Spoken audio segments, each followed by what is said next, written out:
Hi, everyone. I'm MsBelinda, and you're joining me for our Sunday morning devotion. This devotion is a special word for somebody who's been seeking the Lord, who's wanting just to make sure that they are hearing the Lord's voice and it's not their own or the voice of the enemy.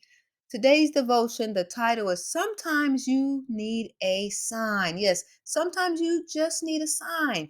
Gideon was the sixth judge of the tribe of Israel.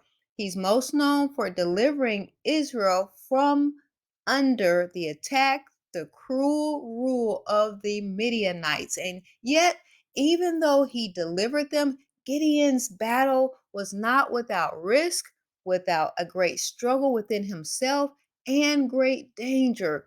He came from a very modest family. As a matter of fact, his family was considered one of the poorest families in Manasseh, and he himself within his family was considered the least thought of. They didn't have any type of great money, any type of great power, authority, and he was basically just some kid in the family as far as they were concerned. Nothing special about Gideon. Israel, though, had fallen under attack, under the cruel hands of the Midianites and the neighboring nations all around them. They had stolen their crops. They would go through the crops. They would take everything out. They wouldn't leave food for Israel to eat, and they would raid their livestock.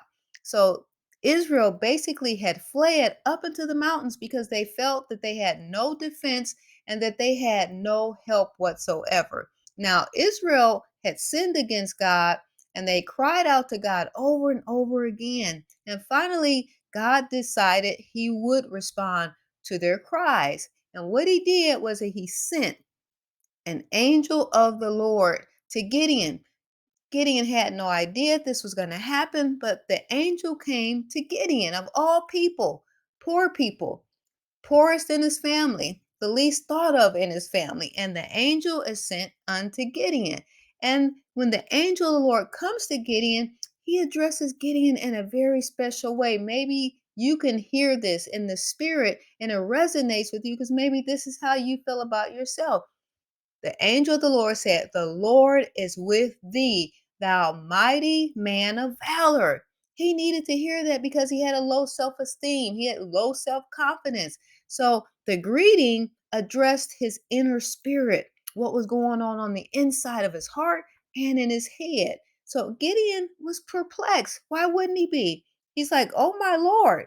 He said, Number one, if this is the Lord, he says, if the Lord be with us, then why is all this befallen us? And where be all the miracles which our fathers told us? He's like, okay, all these things are happening. And if this is the Lord now speaking to me, then how is it that all these things are happening to us? He goes on to say, Did not the Lord bring us up from Egypt? But now the Lord has forsaken us and delivered us into the hands of the Midianites. So he's reflecting. He's been taught, he's been told, he knows his history. But then God looks upon Gideon. He keeps looking at him because he loves him. He looks at Gideon and he tells Gideon to go in the strength of the Lord. So he encourages him a second time. He says, Go forth and save Israel from the Midianites, for I have sent you. He reminds him, he tells him, I've given you authority, I've given you power, and you're going in my name and in my strength. And then he says, he comes back again. He says, I will surely be with you, and you shall destroy them quickly. This is not going to be something that takes a long time. You're not going to be in a battle for a very long time. Now, not wanting to anger the Lord, probably like you and like me, but Gideon, he's just not there yet. He has an humble spirit and he goes back and he's troubled. Of course, he's a little bit troubled. He's a man of low self esteem, maybe low self confidence.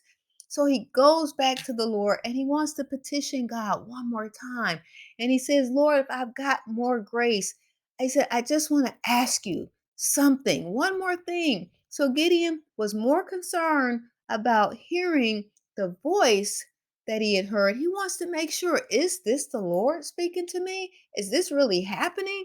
So he asked the Lord, He says, if I've got grace in your sight, if I can just ask you this question, he says, after all, he's probably thinking, this is the first time this has ever happened to me. I don't know that I know the Lord's voice.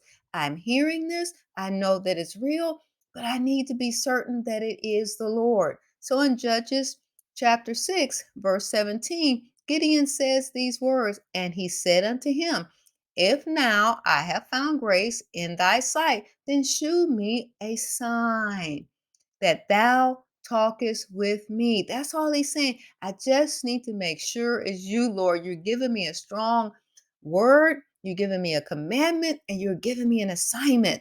I need to make sure it's you. So God granted Gideon his request, and he did give Gideon a sign in those further scriptures. And after Gideon received that sign, that confirmation, and that assurance that it really was the voice of the Lord, then in Judges chapter 6, verses 22 through 23 says this. And when Gideon perceived that he was an angel of the Lord, that angel that had come, when he perceived that that really was God coming, Gideon said, alas, O Lord God, for I have seen an angel of the Lord face to face. When he realized that, he was struck down because he knew that there was no way that he should be able to look upon God and listen to what God said. He said, and verse 23, and the Lord said unto him, peace be unto thee. Fear not, thou shalt not die. Then Gideon built an altar there unto the Lord and called it Jehovah-shalom, like we say now, the God of peace. And unto this day, it is yet in Ophrah and of the Abiezrites. God understands that sometimes you just need a sign. Humble yourself before the Lord, go before the Lord, and He is willing to help you to understand and to realize and to recognize His voice in the Spirit. Ask Him to cancel out all those other distractions and the voices that you might be hearing, and He is surely to do it. It's His desire that you hear His voice and His voice alone. He says, behold, I stand at the door and knock. And if any man will open the door, I'll come in, I'll sup with him. That means He'll talk and share with you. He'll talk with you so you can get familiar with His voice. God bless y'all and have a wonderful Sabbath. And please understand that yes, it is okay. God knows that sometimes we all need a sign. God bless y'all.